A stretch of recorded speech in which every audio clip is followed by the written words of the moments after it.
Hey guys. This is Anish. Happy Wednesday, May 3rd. I do see a couple of you guys are on right now. So I'm not sure if you guys are. Hey, what's up, Ryan? How are you? Hi, Nish. I'm good. How are you? Good. You've been on a couple of my workshops, right? Feel like. Yep, I'm all in. I love your messaging, and I kind of have my family has a background in rental space, so forth. So I know this is the way. It's just a matter of when you currently, as in your 40s, everything's Yep. hitting you all around. You got kids and expenses, and you're Yep. trying. There's a way out there. You just got to take a little risk, which I'm up for. My wife isn't as she's more risk averse than I am. So, but she gets the real estate things. We just got to get this put together, make it happen. Absolutely. And where are you from, Ryan? I always forget what area. I'm currently in Dallas Fort Dallas. Worth. Got it. Born and raised in Ohio. Got it. Okay.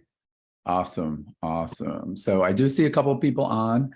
I'm not sure. I know Ryan's actually been on a couple of them. I see a couple other people that have are on here too. And I'm not sure how many of you guys have actually seen some of my other webinars. So I'm gonna kind of run through. I see a couple other people on it. I'm not sure how many of you guys have actually watched any of my other webinars. So I'm going to kind of give you a quick introduction just in case you don't know who the heck I am or why in the heck I'm here. So Sophie, welcome. First time you're out in California. Got it. So today I'm going to go over creative financing options for deals. So what I'm going to do is a little bit about myself. Our motto is real estate investing made simple. In the world today, everyone tries to make everything super complicated. And once you learn some basics, you'll be right back in. Who am I? So Chirag and I have been friends for about a little over a year, or right around a year, I'd say. I am the owner of a real estate investor association. RIAs, that's the short end of it, Real Estate Investor Association. I'm here based out in South Florida. My counties are Dade, which is Miami-Dade, Broward County, and Palm Beach. So we're called BPM RIA. My background, I've been a licensed real estate agent since 2003, 3 or 4. Never even remember. It seems like forever ago. I've been a licensed mortgage guy since 2002. So I know what you guys do is very difficult. So even though I'm licensed, I don't have the same bandwidth that you guys do of going out there and working with buyers and sellers to make a commission. So, I always say, your work's not easy. Other people always think it's very easy on that portion. My background, besides being a licensed mortgage guy, I've owned the RIA for about 10 years. I've done national programs to learn how to real estate investing. The reason I really got into real estate investing was I realized I was making a ton of money for investors. So the commissions were great, but I realized I was tripping over dollars to pick up pennies. I read the Rich Dad, Poor Dad books. Go ahead and put in the chat if you've actually read Rich Dad, Poor Dad, Robert Kiyosaki. So changed my life. I realized I was poor dad working for Bank of America, and I was going to be in that path of corporate world. So I had to come out and figure out something new. Back in 2003 to 2008, I was crushing it. So for you old timers, the market was booming until about mid 2008 when the market shifted. So I literally went from millions of dollars, well over 28 properties, successful mortgage company, to losing everything when the market crashed. I actually went to a program where I've done a coaching program where I spent big money, well over $50,000 back in 2008, to learn how to flip houses, wholesale, and rehab.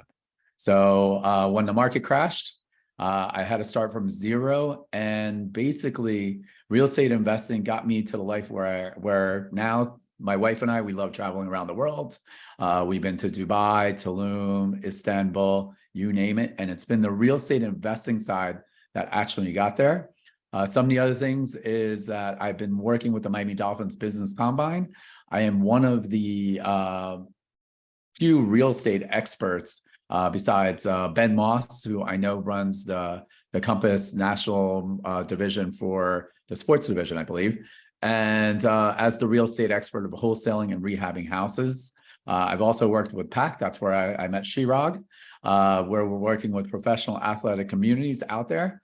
And it literally changed my life, working with high-end athletes and learning that they have the same kind of fears as you and I do when you're new to real estate investing. So what is creative financing? So go ahead and put in the chat.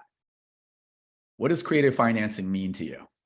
So I'm always going to ask a lot of questions just to make sure you guys are alive on that, to make sure you guys are, not taking a nap, or I know some of you guys have your cameras off. That's okay too. Maybe you're eating lunch. Maybe you're not supposed to be on a class right now, or maybe you're working with clients. So creative financing, leveraging other resources. Yeah, that could be one, right? As an investor, right? Let's talk about creative financing. And how many of you guys agree that you're going to have to learn other strategies right now in this competitive market? Right. So yeah, some people think it's very risky. It's really risky if you don't know what you're doing, right?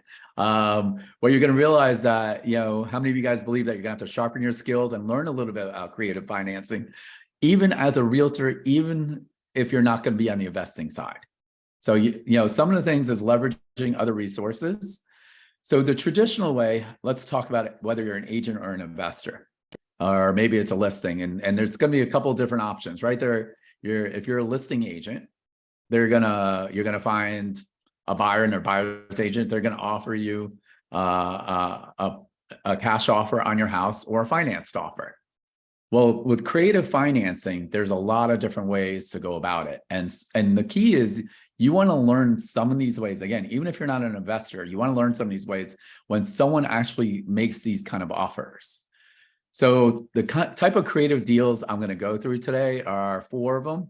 I only have limited time, so I can't go super in depth on all of them. So subject to seller financing, lease options, and wrap mortgages. So how many of you guys know what a subject to is, or sub to is what you'll hear? Anyone? Put them in the chat. And if you don't, that's okay. You're in the right spot. So I'm going to give you the basic, easy way of it is you're literally taking over somebody else's mortgage. There's an existing mortgage on the property, right? And I'm just going to use us as an investor versus a homeowner, but everything works the same way as a listing agent too, if you're representing a seller or a buyer. So the homeowner has an existing mortgage.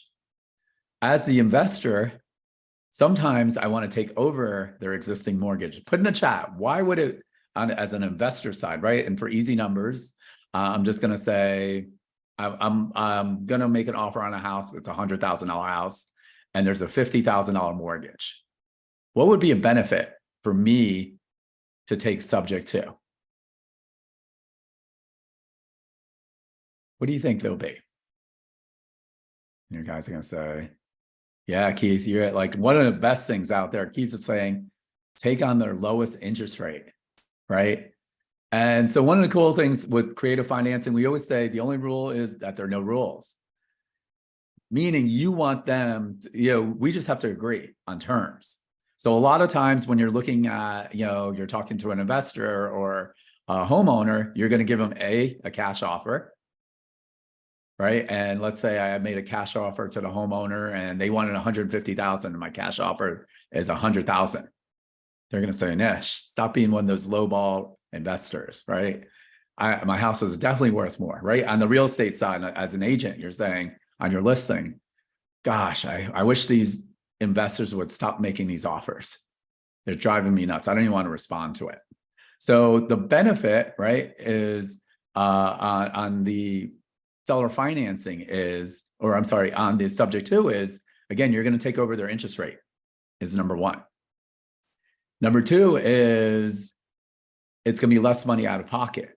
So whenever you're looking at creative deals, the key is you need one as an investor. Either you're going to worry about cash flow or equity, right? What I'm going to tell you is you don't want, if one of those items is not a win for you, you don't want to go after the property. Meaning, how many people want to use creative financing and have negative cash flow per month? right? That's going to be bad news for you, right? Equity, okay. The challenge is I'm never a big fan of, hey, I'm going to do creative financing because of the equity, because as you know, the equity can change dramatically depending on what happens. So it's a little bit riskier. When you're talking to the seller, you just need to control one. It could be the price, it could be the interest, the payment, or time. So it could be any of those things.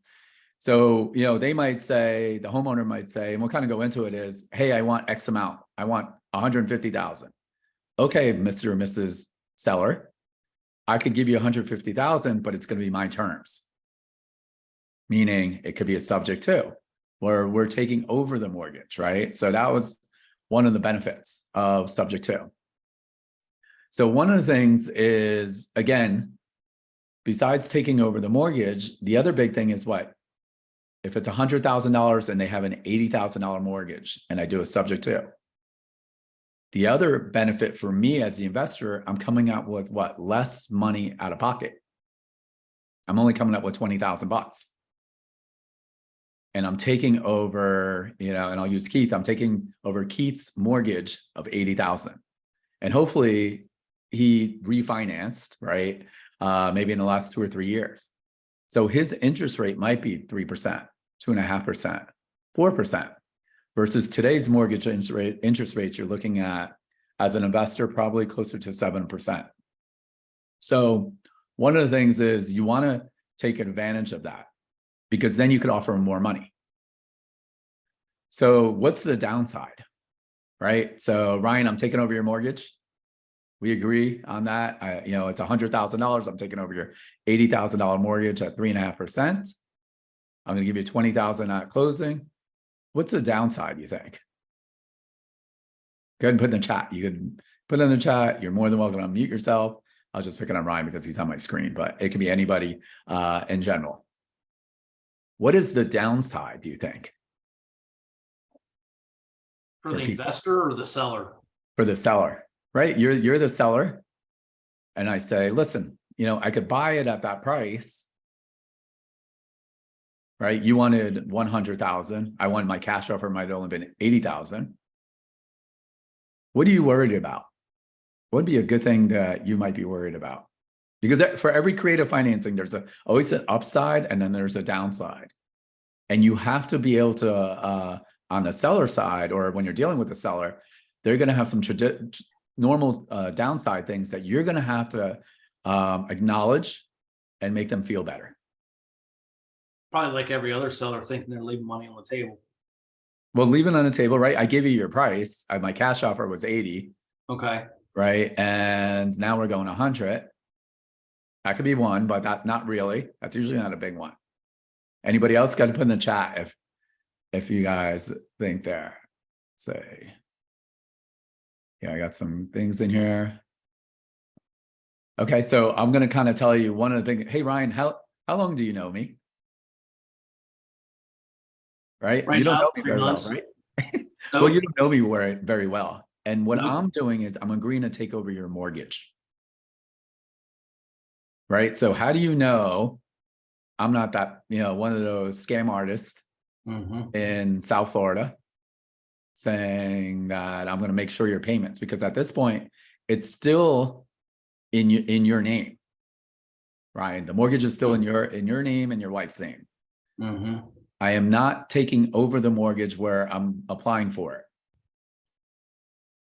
So one of the big things that you should have is that you're going to say, well, Nish, I don't know. Are you going to make those payments? And I'm going to say, Ryan, of course I am. Right. First of all, I gave you $20,000 in cash. I'm not going to lose any money. Number two is maybe I need to fix up the property.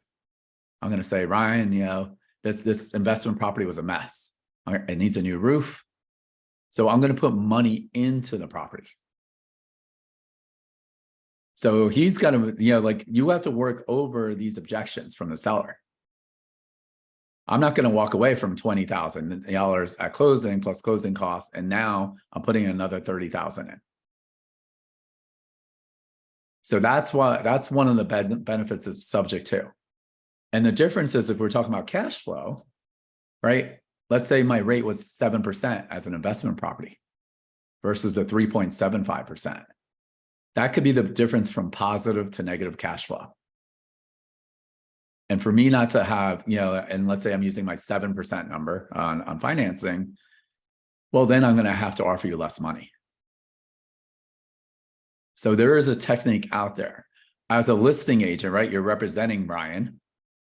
You want to learn this and make sure you could, and on my side as an investor, the realtor still gets paid on his commission, like a normal deal.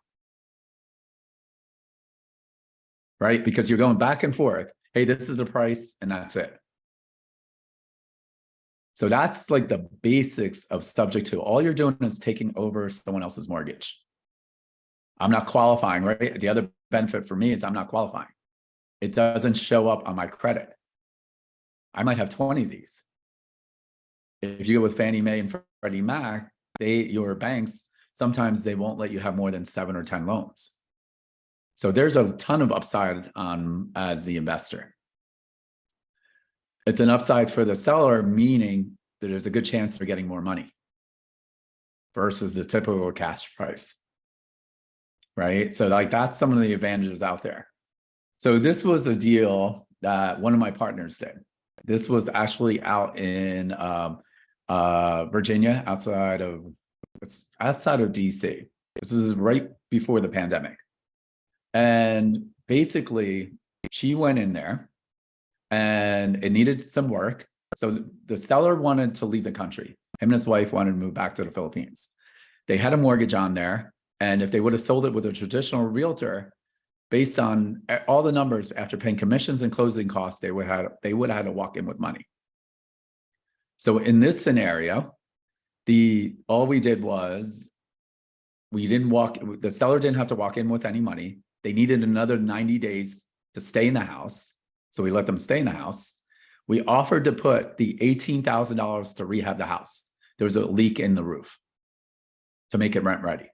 So all we did was put $18,000 into the house. And without actually getting to the numbers, right? So our cash to close was only $6,400. We put another $18,000 in. So now we're in it for $25,000 and change. And, we also kept some reserves. And now the monthly rent that we put in there is $2,200. So after covering the expenses, the taxes, insurance, and taking over their mortgage, we're making $564 a month. So you could see your return's pretty big. So we're in this deal for $25,000. Right? The only other solution they had, their traditional people would have said, hey, I would have had to walk in with the money, which they did not want to do. The other thing was, again, they wanted to stay in the house for an extra 90 days. So we let them stay in the house for the 90 days and we fix the issue with the roof. So that's option one, right? That's subject to. So a couple of things that you do have to know. Whenever you do a loan in general, there's a due on sale clause. So there's a right way and a wrong way to do this. And I could we've done a full day workshop just on this, but you're going to have the right attorneys to do this. You're going to buy it in a trust on that portion. The insurance, there's a couple of things you have to do to get added on to the insurance. So there are some things that you do have to do. And whenever the title changes over, every loan has a due on sale clause.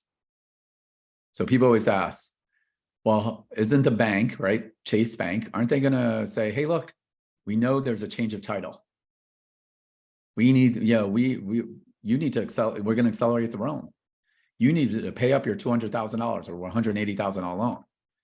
So the way it works, right, with banks, think of it as, I don't know, your local electric company or your cable company. All they care about, right, is that the payments are made. There's no one at the bank saying, hey, is this check from Keith or is it from Anish? So as long as the investor, you are making payments on time, in all the years and all the people I've known that have done subject to, I've never seen a person have the accelerated clause acted upon as long as they made payments. If you don't make payments, right, as the investor, now you got a big problem. Because the bank's going to say, wait, how come, this house 123 Main Street, they're not making payments? Who owns it? Hey, it's not it's not Ryan, it's Anish. Who's Anish? So you got to always make sure that you're making payments. A good way to do this is also have a third party collection company that also, or a payment company and management company that will send out the payments.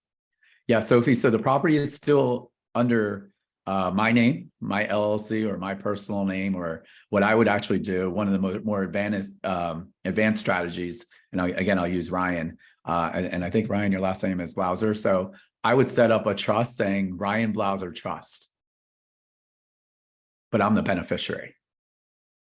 So no one, the bank, this happens all the time with living wills and trust, and for asset protection, it happens all the time where people move things out of their personal name and they quick claim it over to an LLC or to a trust. So again, I didn't get approved for it. So again, today is just a simple like, hey, there's a way to do this. Don't worry, I know it's a lot of information. I don't get enough time, unfortunately, when I'm teaching you guys to go through this. And each technique, I'm telling you, is a lot of times a full 90-minute class in itself. So seller financing. What is seller financing? And Keith, you're right. I do not get it rewritten in my name. So I just want to make sure on that end of it. So what's seller financing? Go ahead and put in the chat. If you own the property, you can be the bank and the lender instead of a traditional bank. Correct, right? So whoever the seller is, and I'm going to use me as the investor, and we have a seller, you're the seller. One of the ways, right? The benefits. So what are the benefits? And I'm just picking on Ryan all day. So thanks for letting me pick you as our test subject. What's the benefits for you as a seller to seller finance? If I said, listen, Ryan, you know what? I want to buy the house. Here's my cash offer, 100,000. If I finance it, I'll have to be at this part so it cash flows.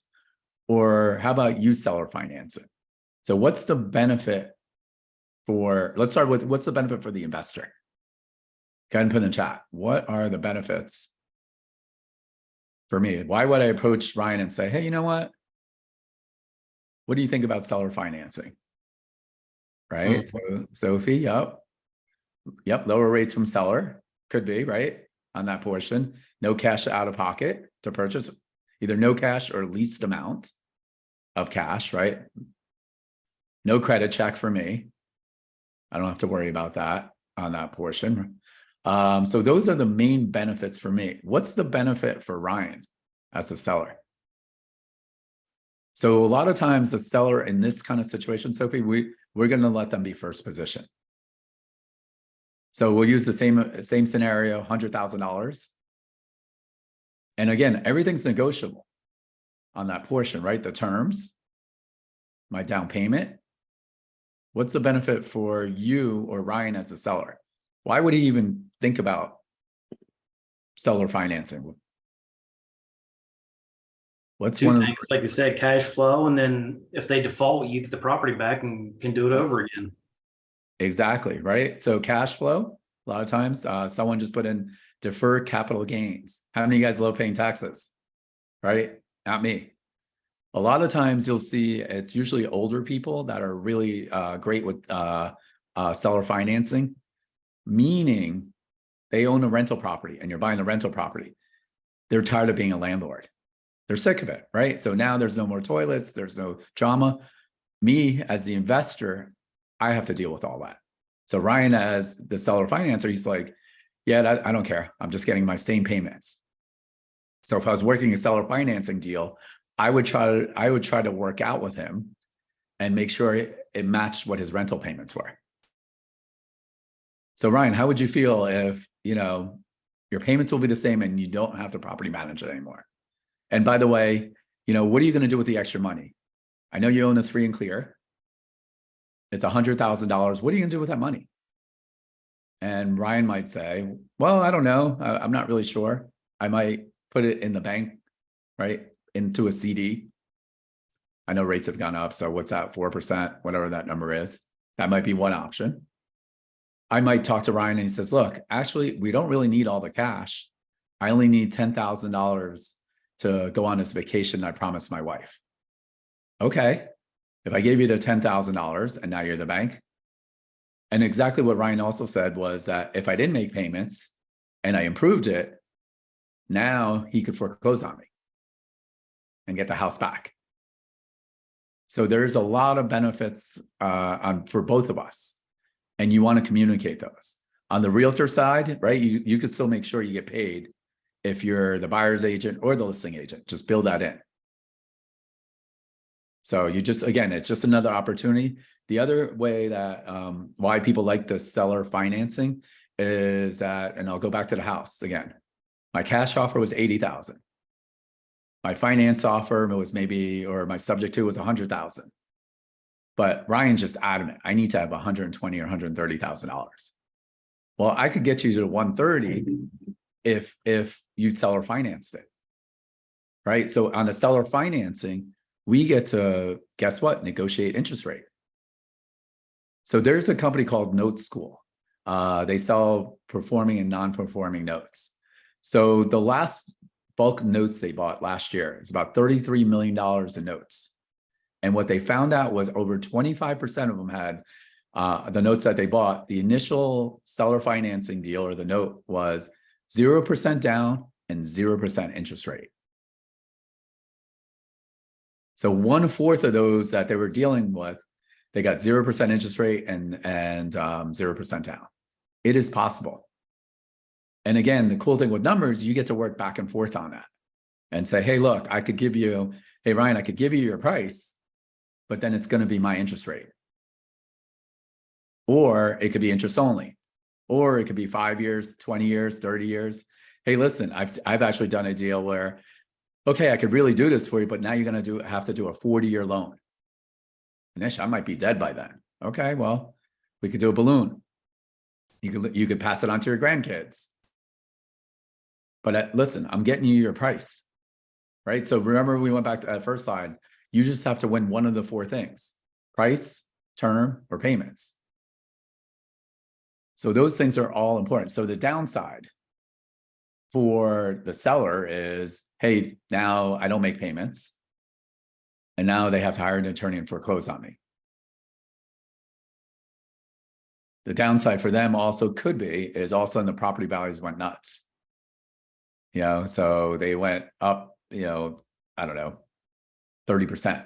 On that subject to deal, what I forgot to mention was after a year and a half, the house went from $220,000. It's worth $390,000 right now. So that was by accident, because that was because of COVID and prices hopped up. So for that $25,000 investment, besides cash flowing over $600 a month, there's about $170,000 in equity now. So that's one of the things that happens that you could still do. And so, like, for example, right, and on this deal, and actually this was the same kind of house, the same house we were talking about, was they wanted 220, and I said, okay, we'll give you 85% of it. We could do fully amortized, where it's principal and interest rate 3%, right? We're going to keep it low, what it was back then. For them to get the numbers that they wanted at that price, we wanted to do a 40-year loan. Right? Again, we get to negotiate what we want. So our cash to close would have been only $4,800. That's it. But they would have got more money versus this subject to. So you could always work it that way. Then you could do interest only. Okay, we could actually go higher on price to 209. 95% of their asking price. They were going to hold 204,000. We said 3%. Our monthly payment's only $510. So at the end of the term, they're actually getting 250,000. Again, these rates are low. The numbers will change on that. This would only cost us $8,000.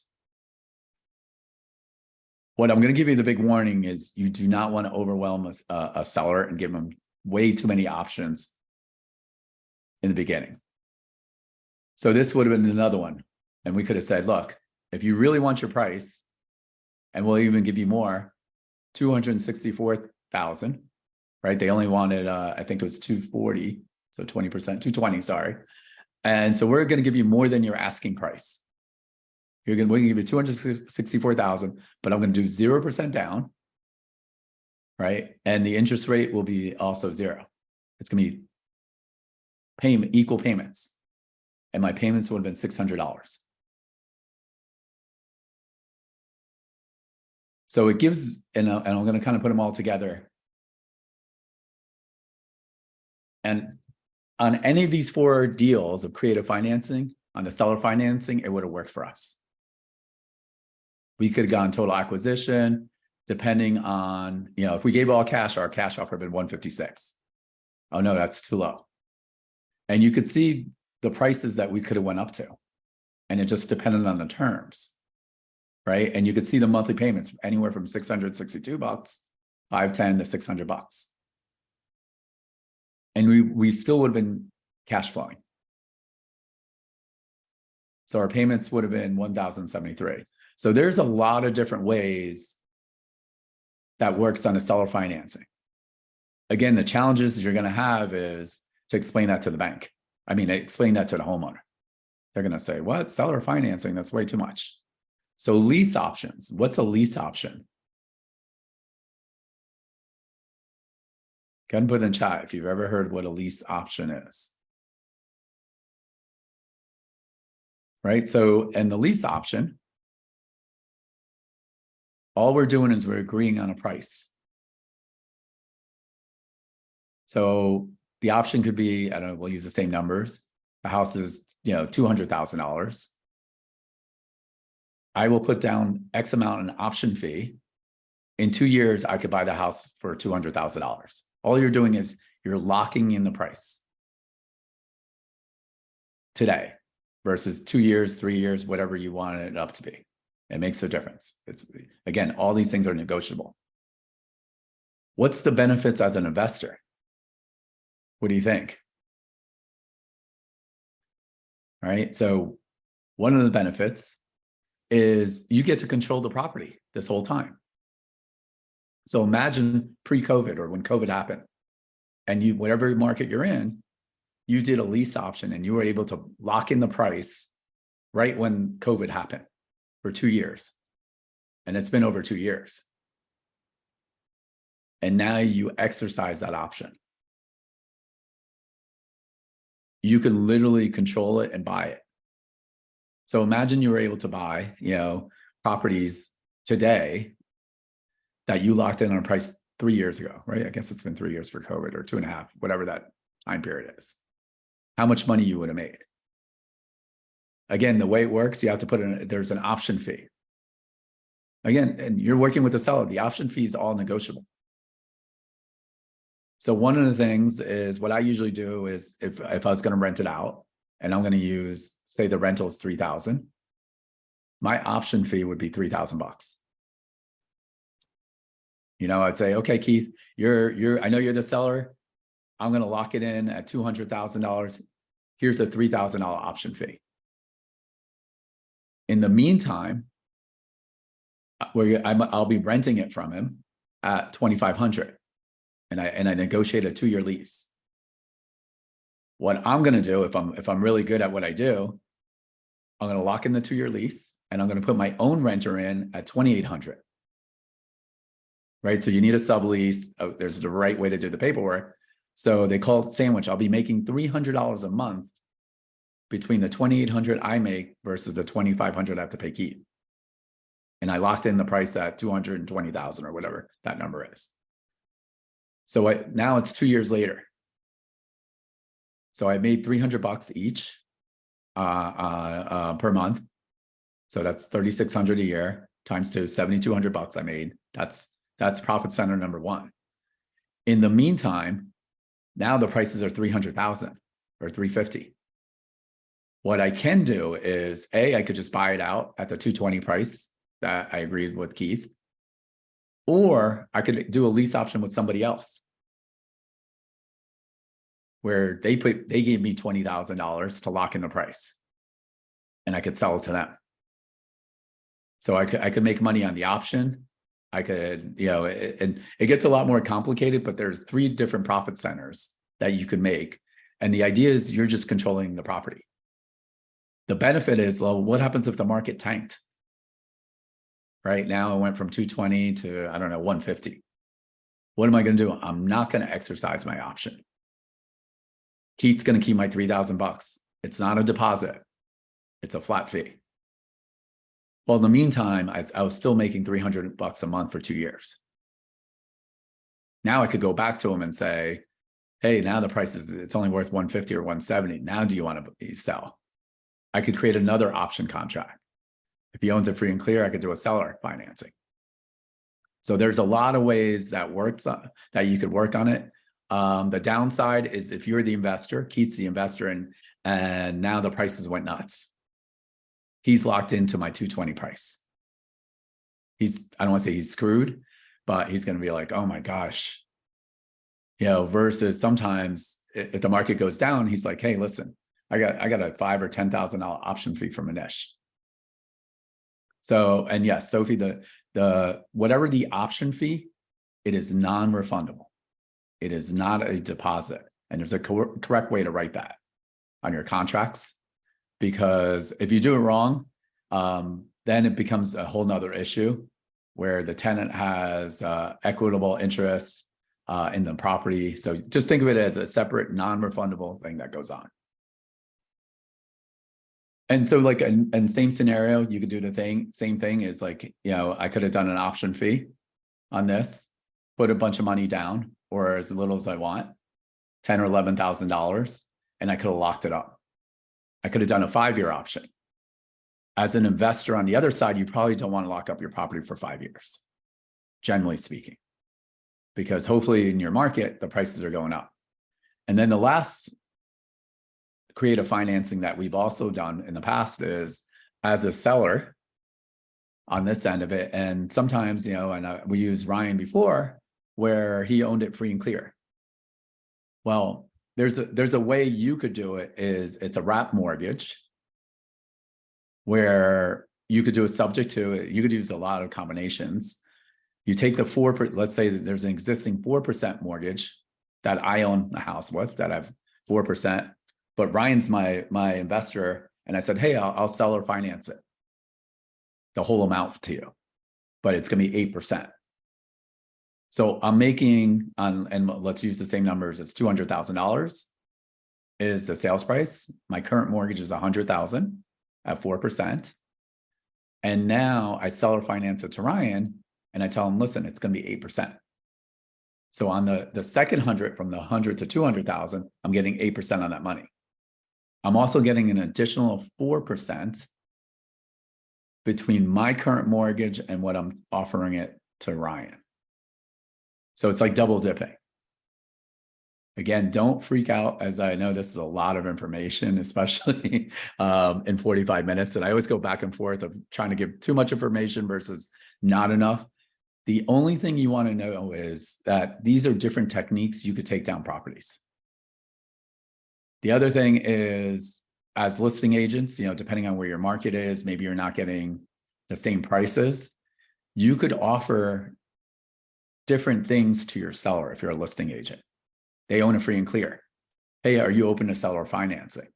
Again, you definitely want to have an attorney on board, a true team to write all the documents for you. But this may move properties faster because, your seller might get that $500,000 and they don't know what to do with it. And they might just want payments. So instead of giving up, the price at $450,000, I've seen agents advertise, hey, I got over asking price, and I'm not talking in a hot market.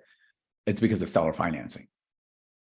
So you look like the hero on that portion. Again, whether you're an investor or you're still being an agent, these are other techniques you could, offer your sellers or buyers to move properties that maybe other realtors don't understand.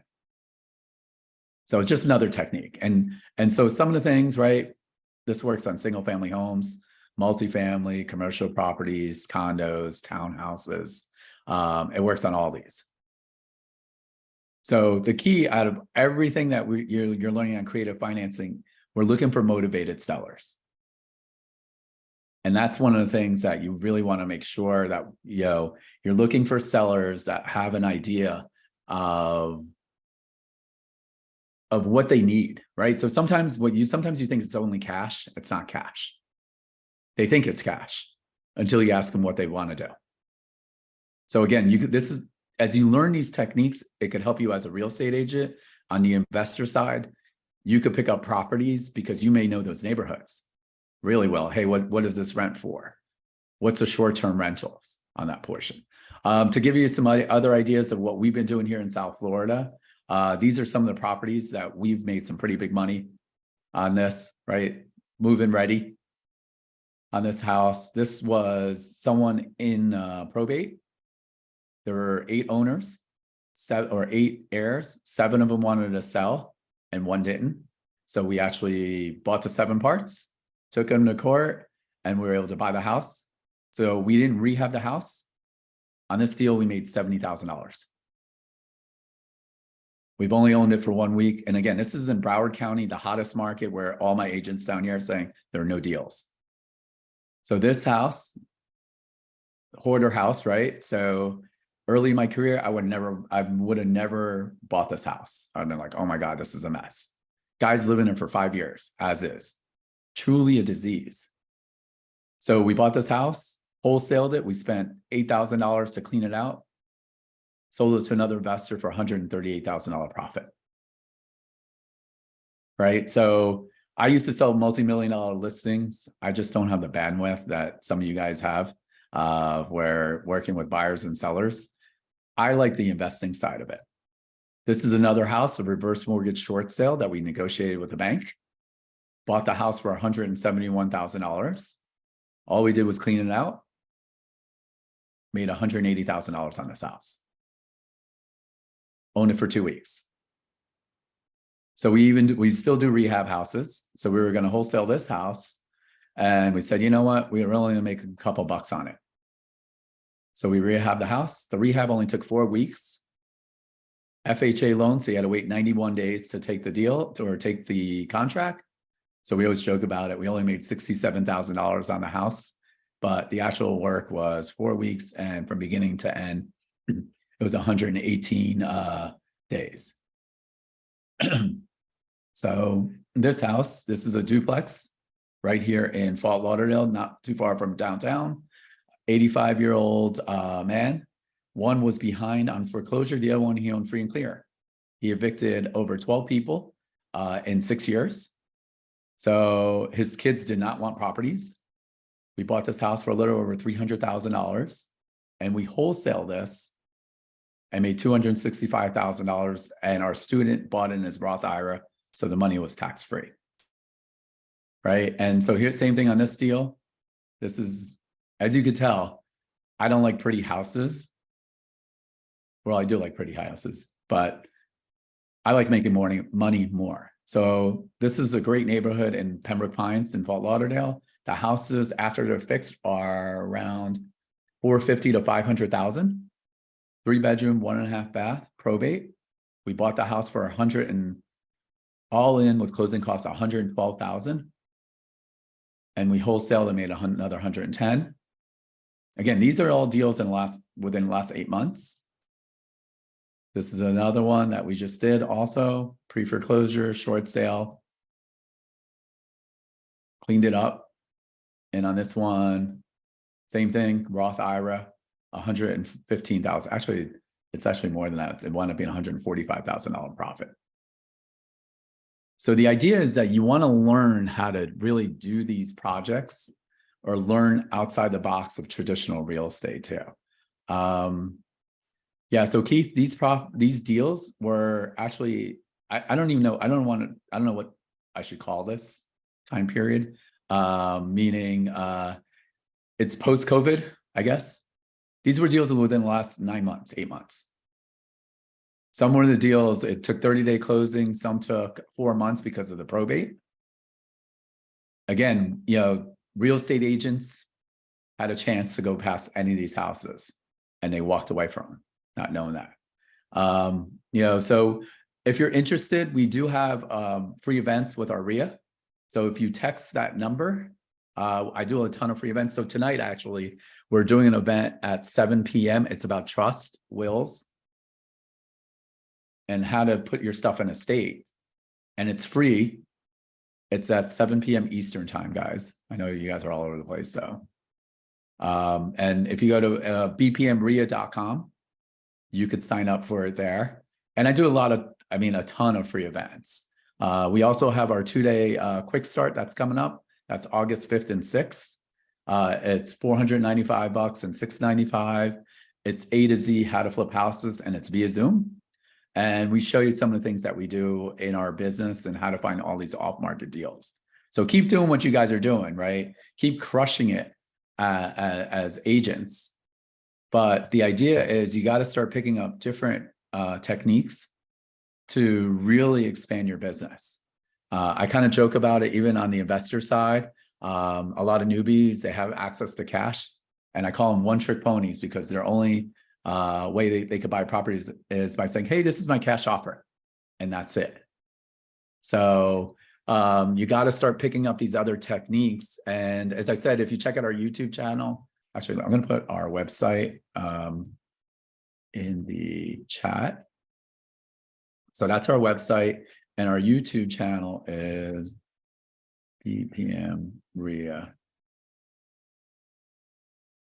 So I probably have at least 50 to 60 videos with experts from different industries, whether it's insurance, cost segregation, right? If you guys are landlords and you guys have no idea when I said cost segregation, you're leaving a ton of money on the table. I've done events with short-term rentals. So how to really take your rental from making a certain amount to short-term rentals, where we've seen it down here in South Florida. You're making 3 to 4 times as much than your regular rental. Midterm rentals, we call midterm rentals anywhere from 1 month to 6 months. And those are great for traveling nurses. So there's a website called Furnish Finder where these traveling nurses will usually stay 90 days to rent. And some of our students or our members, they have crushed it on their short-term rentals on places that are not near the beach, normal neighborhoods, but they're close to hospitals. They're close to training centers. And their ROI is actually better than the $1 million homes that everyone wants to do here, especially in South Florida on the beach and all this other stuff. We also have, through our network, we do have lenders that are lending on short-term rentals too. So again, I always talk way too much and I only get 45 minutes. So I know I'm over my time. I'm not sure if I know the chat was going pretty quick. Hopefully I answered everyone's questions. If I didn't answer your question, you can put in the chat real quick, just in case I missed something. So my bad when it comes to that portion. But as I said, there's a lot of ways that you could get deals as an investor, or maybe even talk to your seller as the listing agent to give them more options, where they might get their price, but it's different terms. And as you learn the benefits of why some of the term seller financing or lease option might work for them, it might be a win-win on your end of it. Or you could become the realtor that understands creative financing. And I'll tell you, and I'll leave you with this, on my side is I love real estate agents that understand how to work with investors. So there's a ton of real estate agents that have sold millions and millions and tons of experience, but I just can't work with them because they don't understand how to work with a real estate investor. Oh, what do you mean seller financing? What, does that mean you don't have any money? Right? Or what does it mean with a lease option? Or sometimes they just don't know what that means and they don't want to go back to their client. So you just want to know what's out there, and it's a great way on the investing side to become an investor and take advantage of the lower interest rates that you're seeing, and if people really want to start moving more properties too. So again, thank you guys very much today. I hope you guys have a great day. And I'll put my email also here too. I know you guys have a center, but I'm just gonna put my email in there. But if you guys have questions, the idea with Chirag and this coaching program is to use at least use me or hopefully the other experts as a learning source. And if you have questions, so feel free, you could always email me. And as I said, check out our webinars and you'll see we do a ton of content. I'll do things from, actually yesterday I did an event and it was all about networking at a high level. So I had one of the top networking guys that teaches the NFL guys how to network. And he had a lot of golden nuggets out there too. So again, thank you guys so much for hanging out, and I will see you guys next month. Thanks, guys.